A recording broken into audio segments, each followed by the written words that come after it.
زندہ باد زندہ باد زندہ باد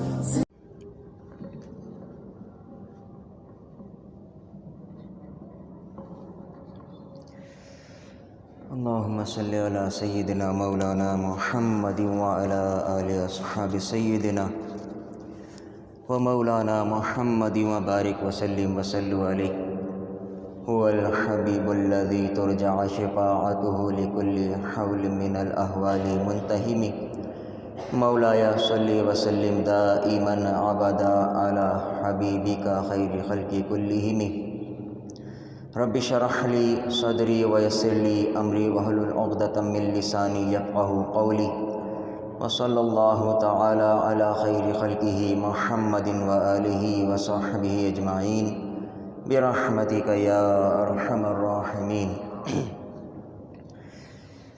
الحمد لله رب العالمين والعاقبة للمتقين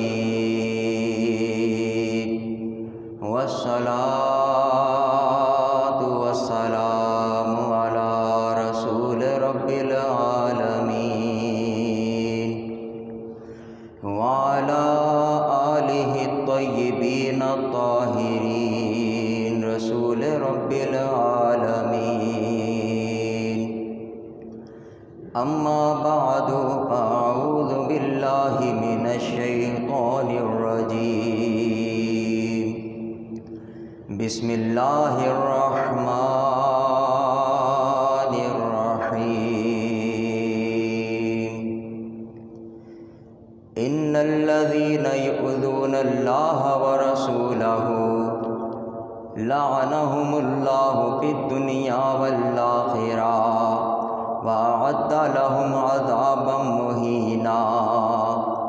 صدق الله العلي العظيم وصدق رسوله النبي الكريم الأمين ونحن على ذلك لمن الشاهدين والشاكرين والحمد لله رب العالمين. لقد قال الله تبارك وتعالى في شان كلامه حبيبه إن الله وملائكته يصلون على النبي يا أيها الذين آمنوا صلوا عليه وسلموا تسليما. اللهم صل على سيدنا نبينا ومولانا محمد وبارك وسلم. الصلاة والسلام عليك يا رسول الله وعلى آلك وصحابك يا حبيب الله. الصلاة والسلام عليك يا رحمة للعالمين وعلى آلك وصحابك يا شفيع المذنبين. حمد و صلات کے بعد میرے نہایتی واجب الاحترام بزرگوں، بھائیوں، عزیزوں، السلام علیکم ورحمۃ اللہ وبرکاتہ. قرآن مجید فرقان حمید کی سورہ احزاب کے ایک آیہ کریمہ میں نے آپ حضرات کے سامنے تلاوت کی ہے. اس کا ترجمہ اور گستاخی رسول کی شرعی تشریح، اس موضوع کو آپ حضرات کے سامنے پیش کیا جائے گا.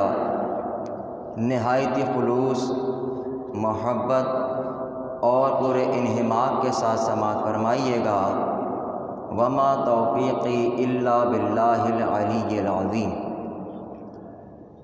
اللہ تعالیٰ نے ارشاد فرمایا یا ایھا الذین ان الذین یؤذون اللہ ورسولہ،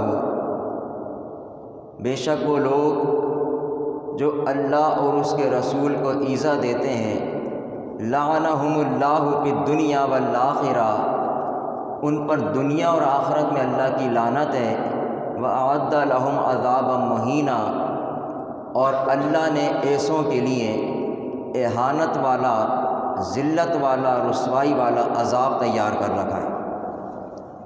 یہ بات یاد رکھیں کہ حضور علیہ الصلوۃ والسلام کی امت کا اجماعی عقیدہ اور متفقہ فیصلہ ہے کہ حضور علیہ الصلوۃ والسلام کے گستاخ کو قتل کیا جائے گا، اور نبی پاک علیہ الصلوۃ والسلام کے گستاخ کو قتل کیا جانا یہ شرعی مسئلہ ہے، اور اس مسئلے میں کسی بھی مکتبہ فکر کا کوئی اختلاف نہیں،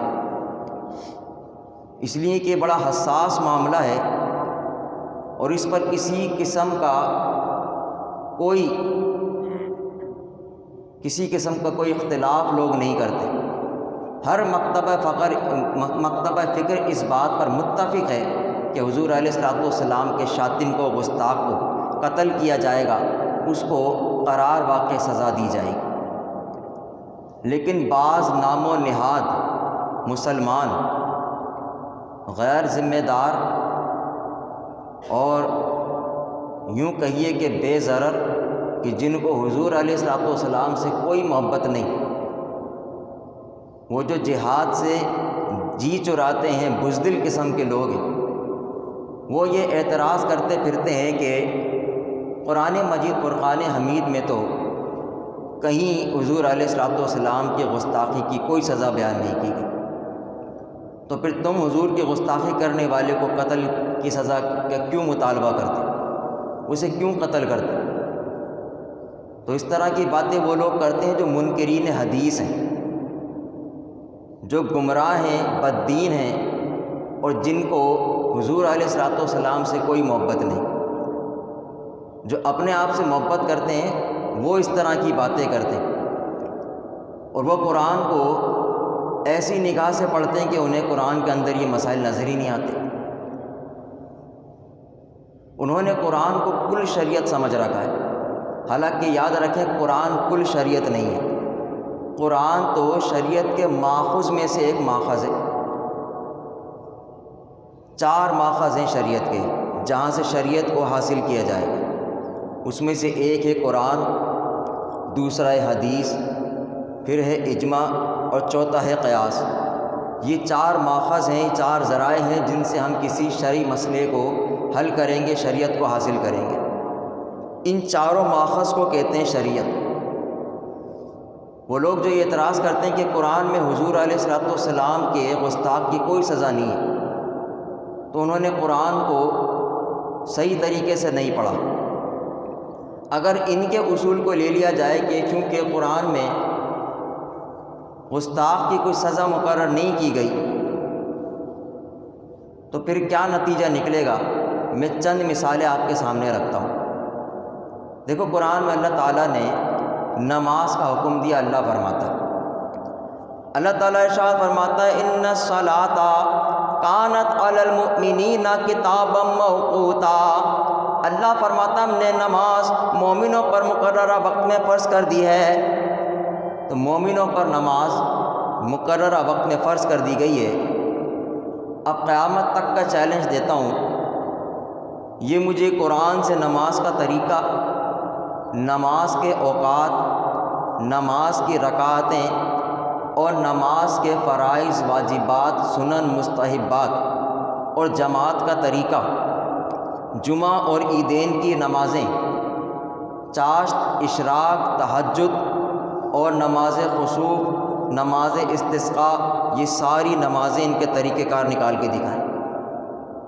قیامت تک کا چیلنج۔ تو اگر ان کی بات مان لی جائے کہ قرآن میں یہ حکم نہیں ہے تو پھر کہیں بھی کچھ نہیں ہوگا، تو ان کی بات ماننے سے پتہ چلا کہ پھر نماز کا تو کوئی شرعی حکم ہی نہیں۔ دوسری آیت دیکھو، اللہ نے روزے فرض کیے، قرآن کہتا ہے، اللہ تعالیٰ ارشاد فرماتا ہے یا ایھا الذین آمنوا کتب علیکم الصیام کما کتب علی الذین من قبلکم لعلکم تتقون۔ اللہ فرماتا ہے اے ایمان والو تم پر روزے فرض کر دیے گئے جس طرح تم سے پچھلی امتوں پہ روزوں کو فرض کیا گیا تھا، تاکہ تم متقی پرہیزگار ہو جاؤ۔ اب ان کو قیامت تک کا ٹائم دیتا ہوں کہ قرآن سے پہلے تو یہ ثابت کر کے دکھائیں کہ روزے رمضان کے فرض ہیں، پھر یہ ثابت کر کے دکھائیں کہ سحر و افطار کے اوقات کیا ہوں گے، روزے میں کون سے کام کیے جائیں گے اور کون سے کام نہیں کیے جائیں گے۔